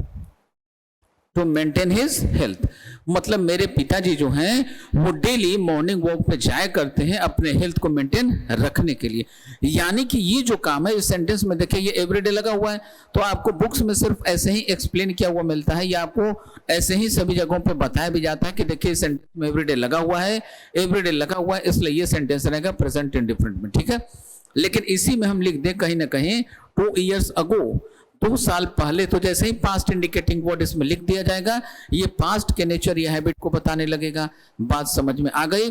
लेकिन अभी इस सेंटेंस में कहीं भी कोई भी पास्ट इंडिकेटिंग वर्ड नहीं लिखा हुआ है, तो ये सेंटेंस कहाँ रहेगा, यही सेंटेंस रखा जाएगा प्रेजेंट इंडिफरेंट में। कहाँ रखेंगे दोस्तों? तो इसी सेंटेंस को हम लोग रखेंगे प्रेजेंट इंडिफरेंट में, राइट।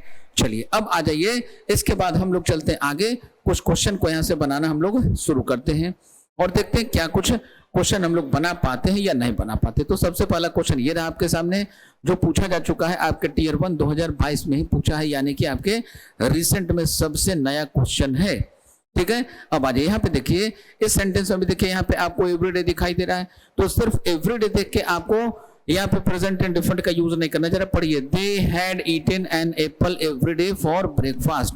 यानी कि ये लोग जो हैं, ये लोग क्या करते हैं, ये लोग ब्रेकफास्ट में डेली एक एप्पल लेते हैं, ठीक है। तो ये क्या है, ये इनके प्रेजेंट के हैबिट को दिखा रहा है। अब इसी में यदि यही सेंटेंस पास्ट के हैबिट को बता रहा होता, तो इसमें कोई ना कोई पास्ट इंडिकेटिंग वर्ड लगा होता, जो अभी नहीं है।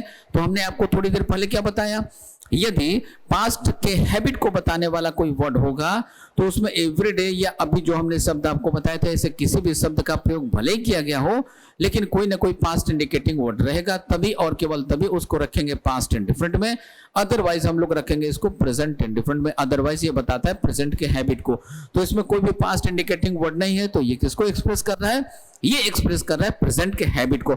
और चूंकि ये प्रेजेंट के हैबिट को बता रहा है दोस्तों, इसलिए इस सेंटेंस को हमें रखना होगा प्रेजेंट इंडिफरेंट में। प्रेजेंट इंडिफरेंट का सीधा मतलब है वर्ब का फर्स्ट फॉर्म या वर्ब का फिफ्थ फॉर्म, या डू डज के साथ वर्ब का फर्स्ट फॉर्म। आइए ऑप्शन को चेक करें, तो यहाँ पे देखिए ये दे क्या है, दे होता है प्लूरल, तो प्लूरल सब्जेक्ट के साथ हम लोग क्या यूज करते हैं, वर्ब का फर्स्ट फॉर्म यूज करते हैं। चेक कर लीजिए, ये वर्ब का फर्स्ट फॉर्म, वर्ब का फोर्थ फॉर्म। ये हैव फैमिली के साथ हैव फैमिली के साथ लिखा हुआ है वर्ब का थर्ड फॉर्म, और ये लिखा हुआ है वर्ब का थर्ड फॉर्म। तो ये कैंसल, आंसर क्या बचा, आंसर बचा आपका ऑप्शन नंबर ए, ठीक है। नेक्स्ट अगले क्वेश्चन की बात करते हैं। देखिएगा अगला क्वेश्चन क्या है, आइए इस क्वेश्चन को सॉल्व करते हैं। ये क्वेश्चन कब पूछा गया? ये भी पूछा गया आपके सीजीएल टियर 2 2022 में, यानी कि ये भी आपका सबसे नया क्वेश्चन है। अब आ जाइए इस क्वेश्चन को हम लोग चेक करें। सी डोंट, देखिए she don't go for a walk everyday, देखिए यहाँ भी एवरीडे लगा हुआ है, वो डेली वॉक पर नहीं जाते, यानी कि ये उसका आदत है, हम नहीं जाएंगे भाई वॉक पे, ठीक है, हम घर में ही रहेंगे, कोई काम नहीं करेंगे। तो ये क्या है? ये व्यक्ति का अपना हैबिट है। अब देखिए ये सी कैसा होता है, तो ये जो आपका सब्जेक्ट है, ये सब्जेक्ट कैसा है? ये सिंगुलर सब्जेक्ट है। सिंगुलर सब्जेक्ट के साथ हम लोग किसका यूज करते हैं? तो हम लोग यूज करते हैं वर्ब के फिफ्थ फॉर्म का। डू क्या होता है? डू होता है वर्ब का फर्स्ट फॉर्म, तो ये गलत हो गया। हमें चाहिए वर्ब का फर्स्ट फॉर्म, तो वर्ब का फर्स्ट हमें चाहिए वर्ब का फिफ्थ फॉर्म, तो वर्ब का फिफ्थ फॉर्म ढूंढ लो भाई। यहाँ देखो एरर कहाँ पे, हमें सिर्फ बताना था कि एरर है कहाँ पे, यहाँ पे। तो ये था सिंगुलर सब्जेक्ट के साथ वर्ब का फर्स्ट फॉर्म, तो ये वाला एरर का पार्ट है। तो इस क्वेश्चन में हमें यही बताना था किस पार्ट में एरर है। तो इस क्वेश्चन का करेक्ट आंसर बना हमारा ऑप्शन नंबर सी। क्या बना दोस्तों? Option number C. Next question को जरा ध्यान से देखिए। अगला क्वेश्चन क्या है आपका? अगला क्वेश्चन सबसे पहले देखिए पूछा कब गया। ये क्वेश्चन पूछा गया आपके एसएससी सीजीएल टियर 2 2018 में, 2018 में पूछा गया ये क्वेश्चन है। अब क्वेश्चन जरा ध्यान से देखिएगा। क्वेश्चन की साइज जो है थोड़ी सी बड़ी हो गई है, लेकिन थोड़ा सा बड़ा होने से कुछ भी होना नहीं है इसमें, ठीक है। अब यहाँ देखिए रसायनाज आर, ठीक है, तो आर क्या होता है? तो ये होता है आपका वर्ब का फर्स्ट फॉर्म। अब इसमें देखिए यहाँ पे एस लगा हुआ है, तो ये जनरली क्या होता है? किसी सिंगुलर नाउन के लास्ट में एस लगा के हम लोग उसको बनाते हैं प्लूरल। तो आमतौर पे यदि किसी नाउन के लास्ट में एस या ईएस लगा हो तो आमतौर पे हम लोग उसको मानते हैं प्लूरल, उसके साथ वर्ब यूज करते हैं प्लूरल। और प्लूरल वर्ब का मतलब क्या है? वर्ब का फर्स्ट फॉर्म। तो यहाँ पे देखिए ये वर्ब का फर्स्ट फॉर्म लगा हुआ है, तो ये पार्ट तो ठीक है। द ब्लेंड्स ऑफ, ये मिक्सचर है। ब्लेंड का मतलब क्या होता है? Mixture. Mixture of tonic herbs, यानी जितने बढ़िया हर्ब होते हैं, जड़ी बूटियां होती हैं, उनका ये क्या होता है? मिक्सचर होता है। मेटल्स, मेटल्स का भी फ्रूट्स यानी जितने फल्स हैं, गम्स एंड, और जो गम होते हैं इन सभी चीजों का ये मिक्सचर होता है, ठीक है। Have specific methods of production which included, तो ये देखिए विच इंक्लूडेड नहीं होगा, यहाँ पे क्या लिखेंगे? विच इंक्लूड्स लिखेंगे, ठीक है। क्योंकि जब भी कभी कोई भी बढ़िया सा रसायन बनाया जाता है, यानी रसायन का मतलब आप इंग्लिश में सीधा समझिए, कोई भी बढ़िया सा विटामिन बनाया जाता है, ठीक है, तो या मल्टीविटामिन बनाया जाता है, तो उसमें बहुत सारे अच्छी अच्छी चीजों का मिक्सचर होता है। अब यहाँ देखिए which includes the time of gathering, और क्या होता है कि इन सबों को एक साथ मिलाया जाता है। तो कोई भी बढ़िया सा, जो जैसे आप हॉर्लिक्स ले लीजिए या कोई मल्टीविटामिन ले लीजिए, तो उसमें क्या होता है? बढ़िया बढ़िया जितने विटामिन होते हैं, जितने नेसेसरी ओर्स होते हैं, मिनरल्स होते हैं, सबको क्या करते हैं हम लोग? मिक्स करते हैं, ठीक है। तो ये हमेशा ऐसा ही होता है, ये नेचर है, ठीक है। तो ऐसे किसी भी प्रेजेंट के नेचर या हैबिट को बताने के लिए क्या यूज करते हैं? प्रेजेंट इंडिफरेंट का यूज करते हैं। अब आपको यहाँ पे दो प्रकार का कंफ्यूजन हो सकता है, सर यहाँ पे इंक्लूड लिखें या इंक्लूड्स लिखें। अब यही दो बातें हो सकती है आपके साथ। सर हम कैसे समझे कि यहाँ पे विच लिखें, सॉरी विच के साथ हम इंक्लूड लिखें या इंक्लूड्स लिखें, ठीक है। तो ये आपको आगे चल के पढ़ना होगा। अब देखिए ये विच का यूज यहाँ पे कर लिया गया सब्जेक्ट के रूप में, ठीक है। तो WH वर्ड का यूज कहीं भी किसी भी सेंटेंस में सब्जेक्ट के रूप में कर लिया जाए तो उसको मानते हैं सिंगुलर, वर्ब यूज करते हैं सिंगुलर, इसलिए इसका करेक्ट आंसर बनेगा इंक्लूड्स। क्या बनेगा? इंक्लूड्स बनेगा, न कि इंक्लूड बनेगा, राइट। तो इस क्वेश्चन का करेक्ट आंसर क्या बनेगा? इस क्वेश्चन का करेक्ट आंसर बना हमारा ऑप्शन नंबर सी, क्योंकि एरर कहां पे है? एरर है ऑप्शन नंबर सी में। तो इस क्वेश्चन में हम लोगों को बताना सिर्फ ये था कि वो कौन सा पार्ट है जिसमें गलती है। अब चलते हम लोग अगले क्वेश्चन में। अगला क्वेश्चन फिर से देखिए, ये किस एग्जाम में पूछा है? ये फिर से देखिए आपके एसएससी सीजीएल टियर 2 2018 में पूछा गया क्वेश्चन ही है। अब यहाँ पे ये क्या बताया जा रहा है? यहाँ पे देखिए कहा जा रहा है if the sun and moon, if the sun and moon were balanced, ये देखिए वॉज वर्ब के साथ बैलेंस लगा दिया गया। तो वॉज वर्ब के साथ यदि वर्ब का थर्ड फॉर्म आ जाए तो सबसे पहले ये चला गया पैसिव में, और चूंकि वॉज वर्ब क्या है? ये वर्ब का सेकंड फॉर्म है, तो ये चला गया पास्ट इंडिफरेंट के पैसिव में, ठीक है। अब आ जाइए चेक कीजिए, which means जिसका मतलब होता है if heat and the cold are in equilibrium, यानी कि जो सर्दी है और गर्मी है दोनों यदि बैलेंस स्टेट में हो, एक सामान्य अवस्था में हो, संतुलित अवस्था में हो, पर्सन इज हेल्दी, तो व्यक्ति क्या होता है? व्यक्ति हेल्दी होता है, ठीक है। यानी ये क्या कर रहा है? ये किसी भी व्यक्ति के नेचर को बता रहा है, और ये सभी के साथ सभी जगहों पे इक्वली अप्लाई होता है। तो ये प्रेजेंट का हैबिट है, ठीक है, यूनिवर्सल ट्रूथ टाइप का ये सेंटेंस है। तो इस प्रकार के सेंटेंस को एक्सप्रेस करने के लिए हम लोग कभी भी एक्टिव में हो या पैसिव में हो, कभी भी पास्ट का यूज नहीं कर सकते। यहाँ पे हमेशा हम लोग यूज करते हैं प्रेजेंट इंडेफिनिट। तो यहाँ पे क्या करेंगे, if the sun and moon लिखा हुआ है तो यहाँ पे हम लोग क्या यूज करेंगे, हम लोग यहाँ पे यूज करेंगे प्रेजेंट वाला। तो वर की जगह क्या यूज करेंगे, आर का यूज करेंगे। वर की जगह किसका यूज करेंगे, आर का यूज करेंगे। नेक्स्ट, हालांकि अब आप में से कुछ बच्चों को यहाँ पे एक प्रॉब्लम आ सकती है। क्या प्रॉब्लम आ सकती है, if the sun and the moon लिखा हुआ है तो आप में से कुछ बच्चे ऐसा क्वेश्चन पूछ सकते हैं, सर यहाँ पे ये जो आर्टिकल है, आर्टिकल का प्रयोग दो अलग अलग नाउन है, दो अलग अलग सिंगुलर नाउन है, दोनों क्वांट से जोड़ा गया है और आर्टिकल का प्रयोग सिर्फ पहले वाले के साथ किया गया, तो इसको मानना चाहिए सिंगुलर, वर्ब देना चाहिए सिंगुलर। यहाँ देखिए, if the heat and cold, ठीक है, यहाँ पे क्या लिखा हुआ है, सिंगुलर, वर्ब नहीं लिखा हुआ है, यहाँ पे वर्ब लिखा गया है प्लूरल। अब देखिए तो यहाँ पे होना क्या चाहिए था, अब इस ग्रामर के कॉन्सेप्ट के अकॉर्डिंग यहाँ पे सिंगुलर वर्ब का यूज होना चाहिए, लेकिन यहाँ पे जो सन और मून है ये अलग अलग, दो अलग अलग चीजों को एक्सप्रेस कर रहे हैं। जैसे आप याद कीजिए, आपको जब ये कॉन्सेप्ट पढ़ाया गया था तो आपको बताया जाता था द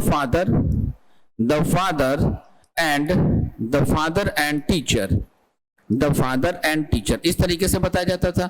तो यहाँ पे एक्सप्रेस ये होता था इसका मीनिंग कि टीचर और फादर दोनों एक ही आइडेंटिटी हैं, दोनों एक ही व्यक्ति हैं, ठीक है, तो दोनों एक ही होते थे, इसलिए इसके बाद यहाँ जो वर्ब यूज किया जाता था ये वर्ब लिखा जाता था सिंगुलर। राइट, बात समझ में आई। लेकिन यहाँ पे ये दोनों अलग अलग है, हालांकि हमें जो लगता है उसके अकॉर्डिंग यहाँ पे the sun and the moon होना चाहिए था, ये ज्यादा बेहतर आंसर होता। तो सब में आप यहाँ पे मून के पहले द लिखेंगे तो ये ज्यादा बेहतर अप्रोच होगा, लेकिन मून के पहले द लगाएंगे तो भी, नहीं लगाएंगे तो भी, ये दोनों अलग अलग आइडेंटिटी को एक्सप्रेस कर रहा है। ये सन और मून, सन का मीनिंग वहां पे क्या निकाला गया, हीट, मून का मीनिंग वहां पे क्या निकाला गया, कोल्ड, यानी कि गर्मी और जो सर्दी है, ठंडा और गर्मी जो है, इसका बैलेंस स्टेट यहाँ पे बताया जा रहा है। तो ये अलग अलग एंटिटी को रिप्रेजेंट करते हैं, इसलिए यहाँ पे वर्ब कभी भी सिंगुलर हम लोग नहीं लिख सकते। राइट, बात समझ में आ गई। अब ये अलग बात है कि टेंस के अकॉर्डिंग हमें यहाँ पे पास्ट की नहीं, हमें यहाँ पे प्रेजेंट के वर्ब की जरूरत होगी, ठीक है। तो दोनों ही स्थिति में हमारा जो आंसर होगा वो कौन सा होगा, हमारा आंसर बनेगा ऑप्शन नंबर ए। क्या बनेगा, तो दोनों ही स्थिति में हमारा करेक्ट आंसर बनेगा ऑप्शन नंबर ए, क्योंकि गलती कहां पे है, सेक्शन ए में है, पार्ट ए में है।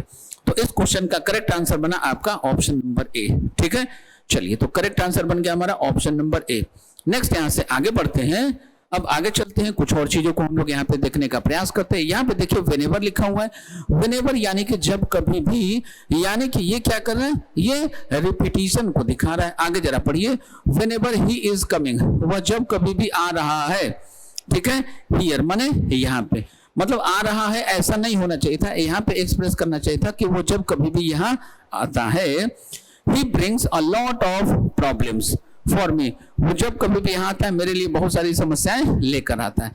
अब जरा देखिए ये क्या है, ये क्या करे, ये व्यक्ति के प्रेजेंट के हैबिट को दिखाई दे रहा है, ये प्रेजेंट के हैबिट को बता रहा है कि ये जो व्यक्ति है, ये जो व्यक्ति ये जब भी कभी आता है इसके लिए ढेर सारी समस्याएं लेके आता है।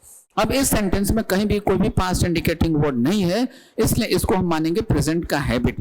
जो प्रेजेंट का हैबिट जो है वो बार बार रिपीट हो रहा है, रिपीट हो रहा है, रिपीट हो रहा है, रिपीट हो रहा है, ठीक है। तो उसके रिपीटिशन को दिखाना, प्रेजेंट के रिपीटिशन को दिखाने के लिए क्या करते हैं, प्रेजेंट इंडेफिनिट का यूज करते हैं। और प्रेजेंट इंडेफिनिट का सीधा मतलब क्या है, वर्ब का फर्स्ट फॉर्म या वर्ब का फिफ्थ फॉर्म या फिर डू डज के साथ वर्ब का फर्स्ट फॉर्म, यही मीनिंग होता है इसका। तो हम लोग क्या करेंगे, इज कमिंग को हटाएंगे और इस इज कमिंग की जगह हम क्या लिखेंगे, इज कमिंग की जगह हम लोग लिखेंगे कम्स। क्या लिखेंगे, तो इज कमिंग की जगह हम लोग लिखेंगे कम्स। राइट, ठीक है दोस्तों। तो अब इस क्वेश्चन का हमारा आंसर क्या बनेगा, इस क्वेश्चन का हमारा आंसर क्या बनेगा, आंसर बनेगा ऑप्शन नंबर ए। क्यों बनेगा ऑप्शन नंबर ए, क्योंकि देखिए ये जो ऑप्शन है ये बिगिनिंग में लिखा हुआ है, स्टार्टिंग में लिखा हुआ है, ठीक है। तो इस क्वेश्चन का करेक्ट आंसर बन गया ऑप्शन नंबर ए। नेक्स्ट यहां से आगे बढ़ते हैं, देखते हैं अगले क्वेश्चन को। अगला देखें क्या कुछ खास है, यहाँ पे देखिए ये क्वेश्चन हम लोग बनाने का प्रयास करते हैं। आई हैव बीन अडोरिंग हर, मैं क्या करता हूं, उसकी प्रशंसा करता हूं, for her beauty of her eyes, उसके सुंदर आंखों के लिए उसकी प्रशंसा करता हूं। तो ये क्या बता रहा है, ये प्रेजेंट के हैबिट को बता रहा है। तो प्रेजेंट के हैबिट को बताने के लिए फिर से क्या यूज करेंगे, प्रेजेंट इंडेफिनिट का यूज करेंगे। तो यहाँ पे हैव बीन अडोरिंग का यूज हम नहीं करेंगे, अब हम किसका यूज करेंगे? वर्ब के फर्स्ट फॉर्म का। क्यों? क्योंकि यहाँ पे सब्जेक्ट है मेरा आई, तो आई के साथ क्या यूज करते हैं? वर्ब का फर्स्ट फॉर्म यूज करते हैं। तो यहाँ पे हमें कौन सा वर्ब यूज करना होगा? यहाँ पे हम लोगों को यूज करना होगा अडोर्स, ADORAS, ठीक है, अडोर्स का यूज करना होगा। तो इस क्वेश्चन का आंसर फिर से हमारा क्या बनेगा? इस क्वेश्चन का भी आंसर हमारा बनेगा ऑप्शन नंबर ए। नेक्स्ट, अब यहां से हम लोग पढ़ना शुरू करेंगे प्रेजेंट कंटिन्यूअस। तो यहां से हम कंटिन्यू करेंगे अगले क्लास में। आज के सेशन को यहीं पे हम समाप्त करते हैं, यहीं तक इसको कंक्लूड करते हैं। मिलते हैं हम लोग अपने अगले क्लास में। तब तक हमारे इन दोनों वीडियो को ध्यान से देखिए और इसको बार बार रिपीट करके अच्छे तरीके से इसमें जो भी चीजें आपको बताई गई है उसको इंप्रूव करने का प्रयास करेंगे। ठीक है, धन्यवाद। जय हिंद, जय भारत। अगर आप चाहते हैं अपने कैरियर को एक नई दिशा देना और सुनहरे भविष्य को साकार करना, तो जुड़िए कंपटीशन कम्युनिटी के साथ। आज ही हमारे वेबसाइट के कैरियर पेज पर विजिट करें अथवा डिस्क्रिप्शन बॉक्स पर दिए गए लिंक पर क्लिक करें। हमेशा आपके साथ टीम कोको।